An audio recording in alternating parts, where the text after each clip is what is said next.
What's up, Scoop Podcast? I'm your host, Erica Kruppen, and on today's episode, we're going to go ahead and just answer questions from the YouTube channel. There's questions, there's statements, there's comments, there's whatever. We're gonna go through. We're gonna shine some light on the viewers, the commenters. We're gonna show some love. We're gonna ask some questions. I don't know. Things might get a little wild. Things might get a little crazy. If you're watching this on YouTube, listen to me. I came straight from scooping to record this podcast. So I got home. My husband took the kids to go get their driver's permits. So I know I got like a good 45 minutes to an hour of a quiet house. I was like, okay, I need to get in. I need to record this right now. And that's the thing, you guys. We're business owners. We're doing our thing. We're all over the place. Sometimes we're more organized than the other. And I got pulled back into the field today. And I'm going to tell you what, nothing, I mean, nothing reminds you that you need to raise your prices than getting pulled back into the field on your so-called off day or your office day to cover somebody else's route, because it just goes to show sometimes how out of touch we are with what's going on. And I'm like, what? I'm only charging $17, $18 for this yard? No, no, no, no. So this is a reminder to you, if you haven't raised your prices recently, think about it. Think about it. All right, well, let's get into it. Let's get into it. So, how this is going to work, I'm going to read comments and then I'm going to answer them here and now for you. On the video, I'll do my best to include, well, I won't. I'll see if Mr. Producer can put the comment and the commenter on the screen to show you guys some love.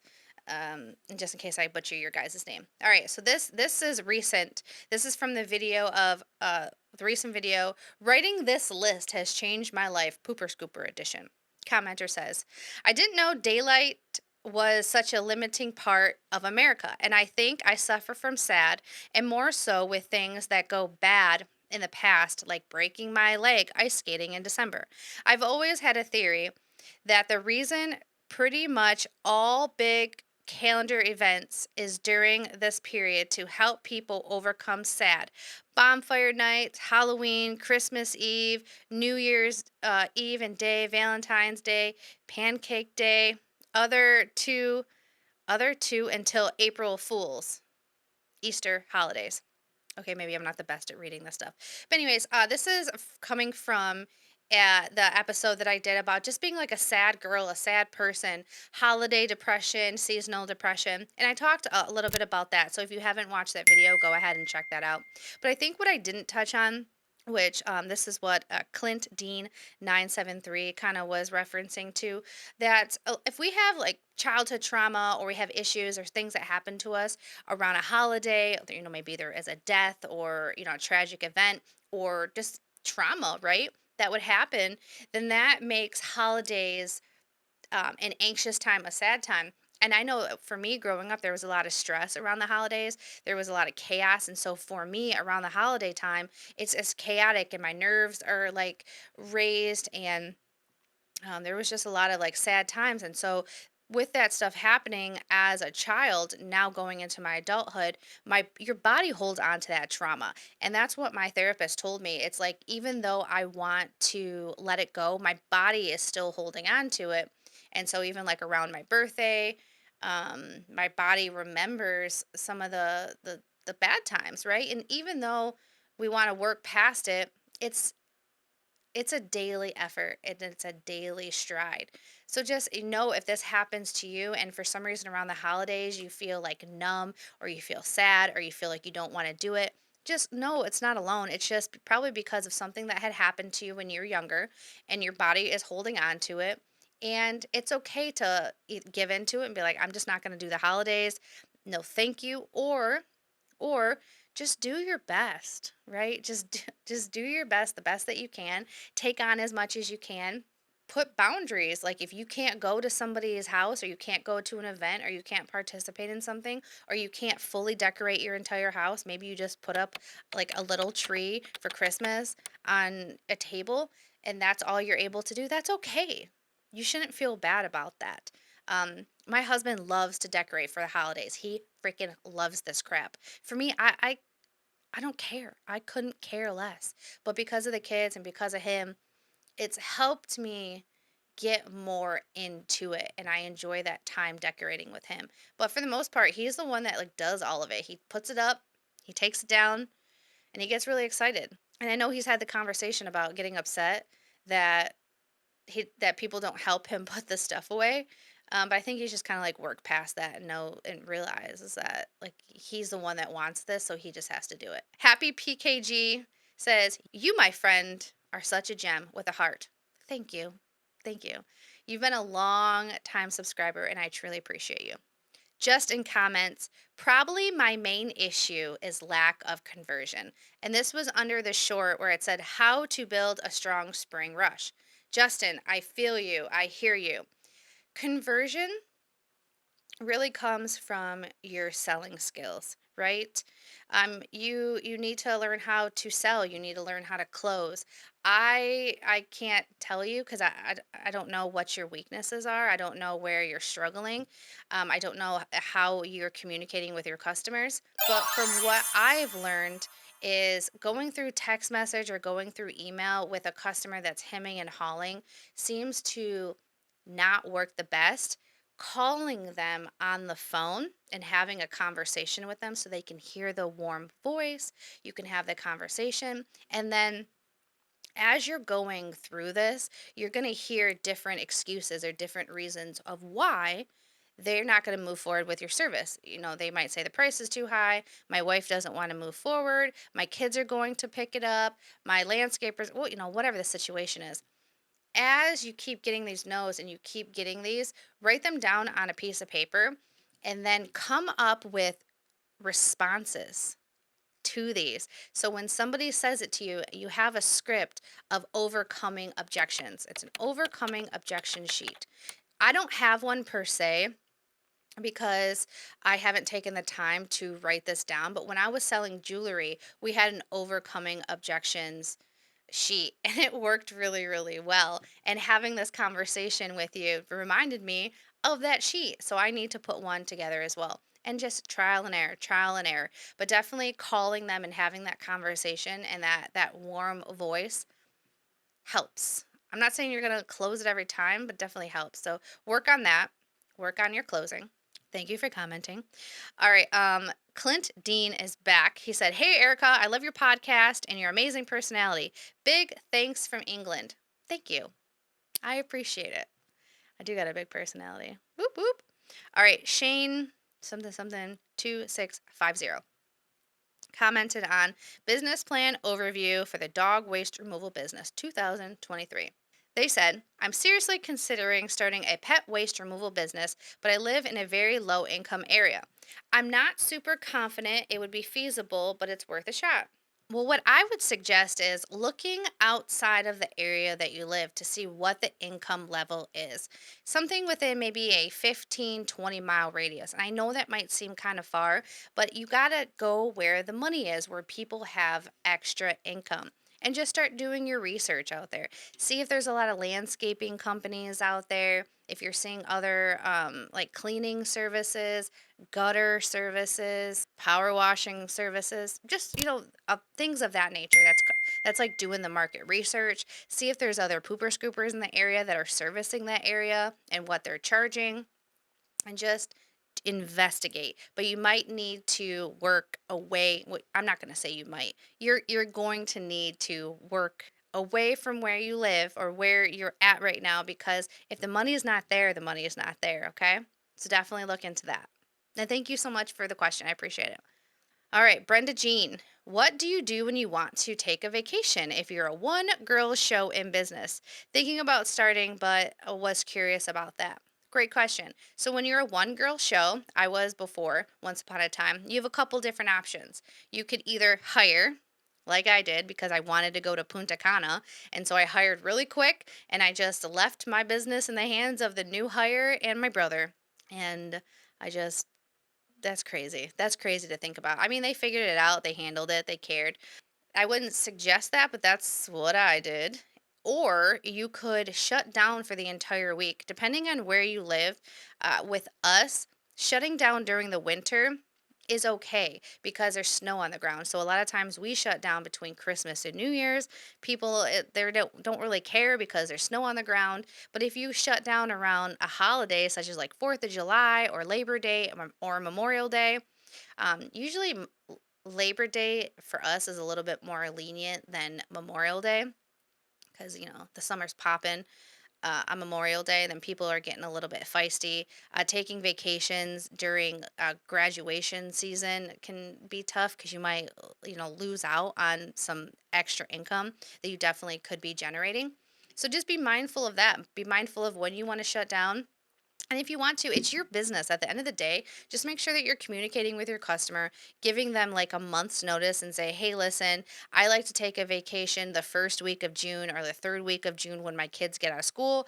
I'll be shutting down from this day and this day. And this is how billing's going to work. This is how service is going to work. And just explain it all out. And you might have some pushback. You might have some people that are going to get frustrated. But that at the end of the day, it's your business. If you want to take a vacation, you want to leave, do it. But just communicate and just figure those kind of details out because you can. Your business is not going to fall apart if you decide to take a week off. You'll be okay. You'll be okay. Thanks for the comment. All right, Charles Grant. He says, "Can you do a video on how you got the accounts? Word of mouth, website, door hangers, etc." I did everything. Often I get messages or I get questions that's like, how did you grow on social media? How did you get people to notice you? How are you getting customers? I'm not getting any traction.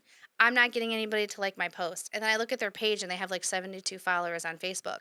We all have to start somewhere. But if you're making posts on social media that are just targeted, like, here's my services, here's my dog waste removal prices, 72 people seeing that, and they're probably not even all seeing your post.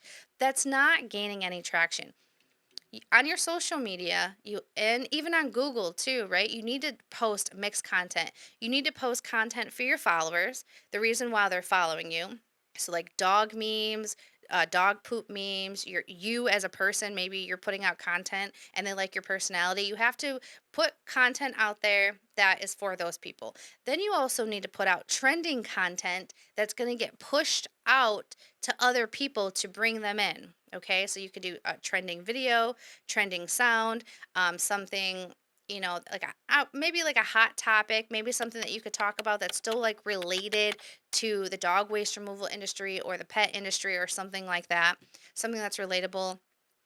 Pictures of dogs and girls usually always does pretty well on social media.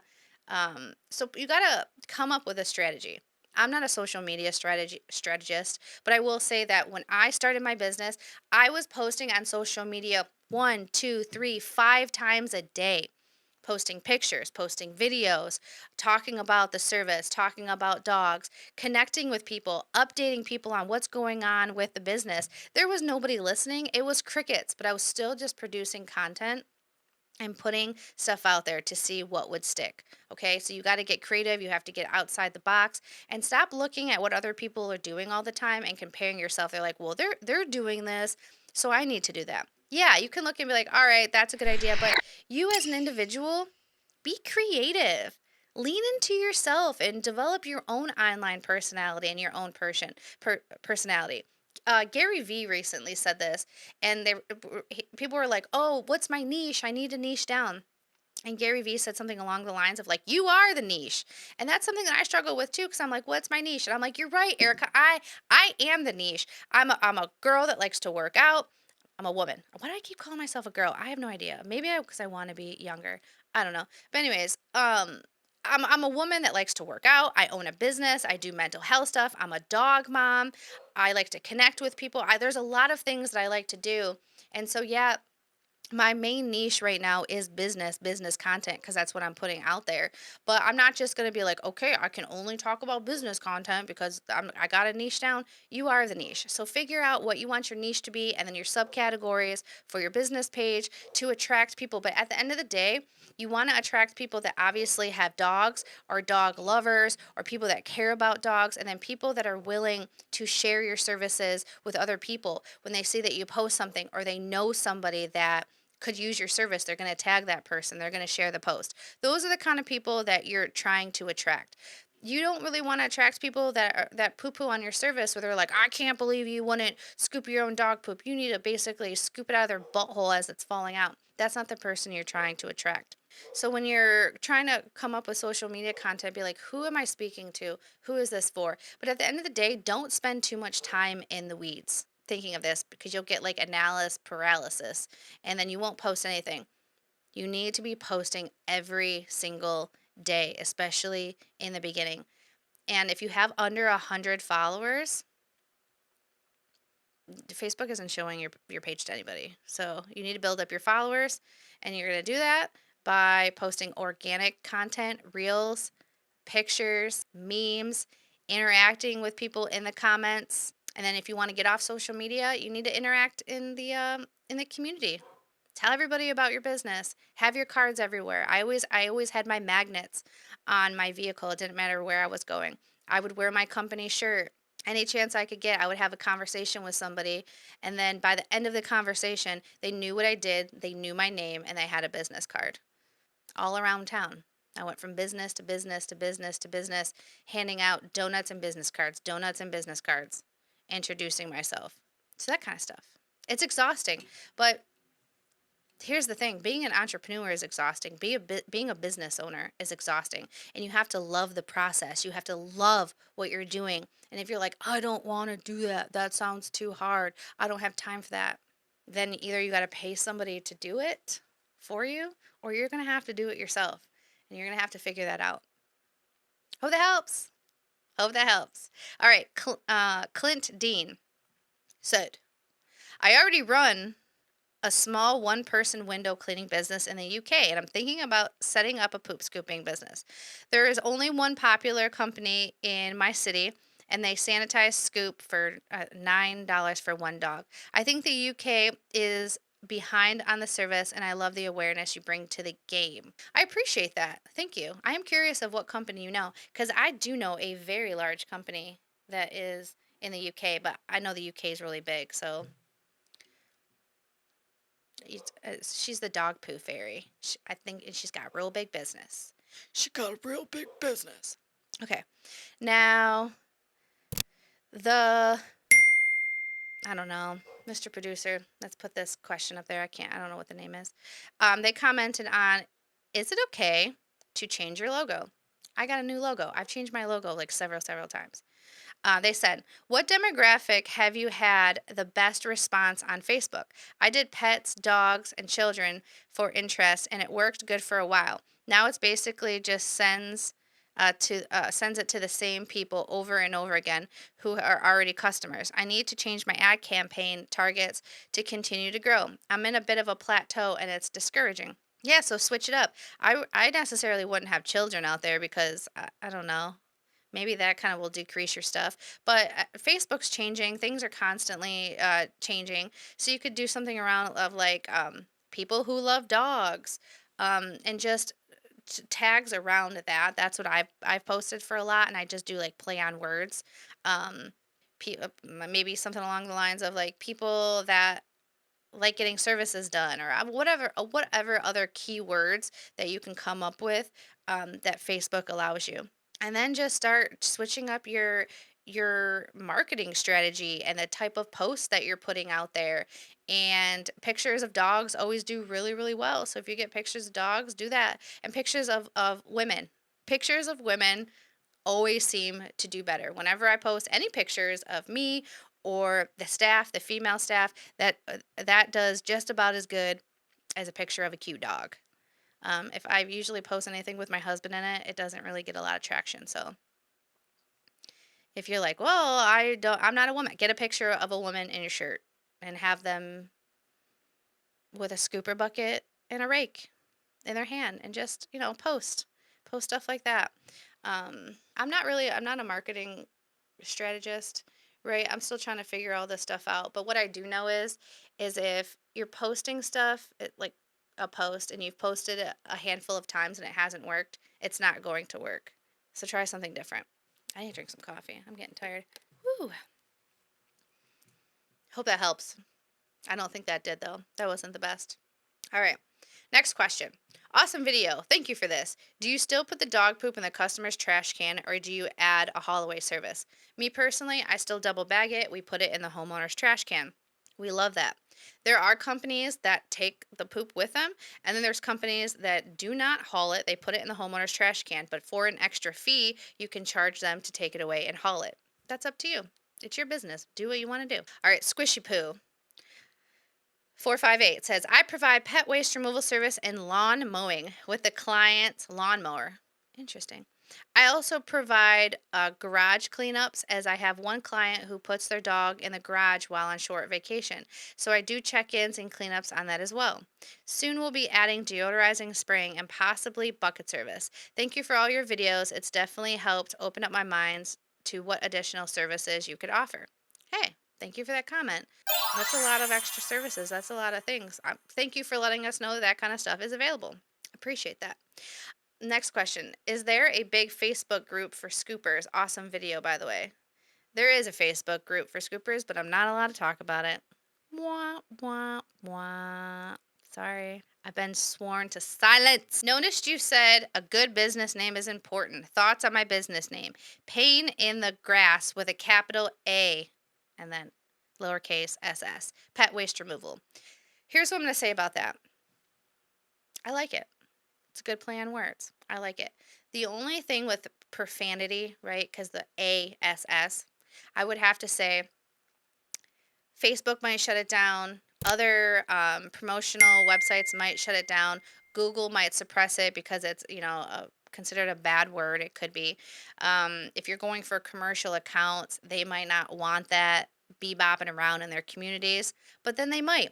Who knows? I'm really not too sure. I just know the uphill battle that I've experienced with people just being disgusted by poop. Some people not wanting us to park our vehicles in front of their house because it says croupins and then poopin, scooping, and then it has like little poop emojis.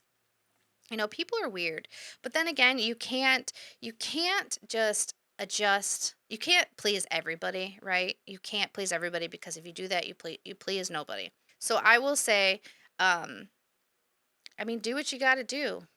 If it works for you, great. If it doesn't work for you, try something else. I don't really have any other thoughts on that, but good luck. Good luck on that. Justin commented on the $1 million poop scooper talk. Having started in early 2020 and only generating as much as 25,000 in annual revenue, the 6 and 7 figure concepts just baffle me. Facts. I get that. Um, when I think about like $1 million pooper scooper business, I'm like, how does that look? How do you structure that?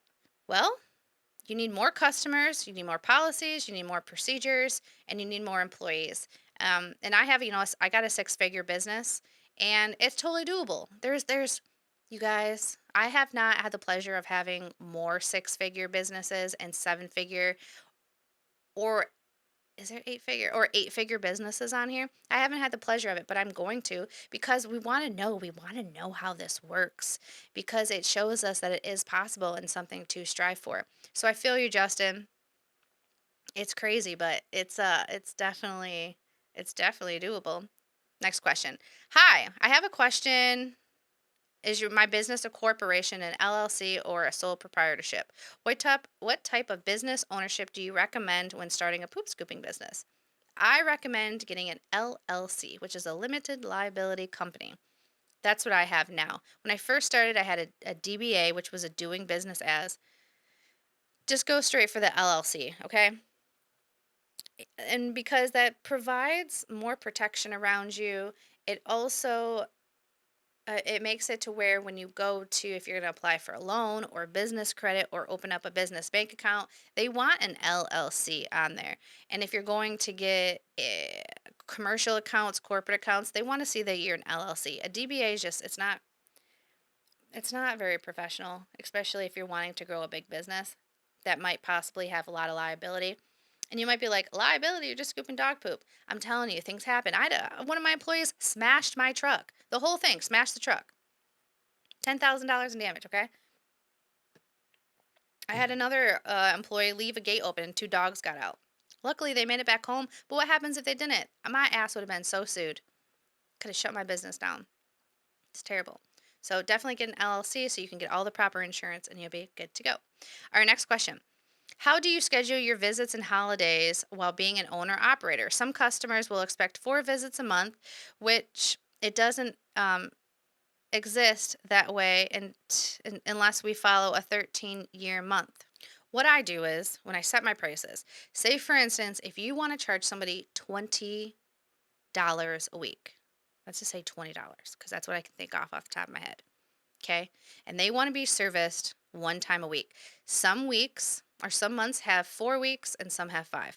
So what you're going to want to do is you're going to take 20 times 52 because there's 52 weeks in a year. Take that whole number and then divide that out by 12. And I believe that's going to give you $86 a month flat rate because that accommodates for the extra time, the extra week. I think there's like 3 extra weeks.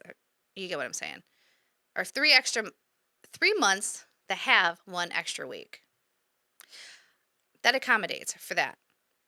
And then you just scoop them 1 time a week. Some weeks are 4, some weeks are 5. But you also got to write in your policies and procedures that, due to weather, you might have to skip. Due to snow days, you might have to skip, but they're still getting charged. That's all in your policies and procedures. And just say, hey, listen, we're going to have to do double duty the next time that we come here for bad weather. And they can either agree to it or not agree to it. Set the expectations. All right. All right. I got to wrap this up. I got to go. I got some stuff I got to do, but I hope that this was good. I hope, I answered some of your guys' questions. What else is going on over here? I don't know. I just got, I got a lot going on.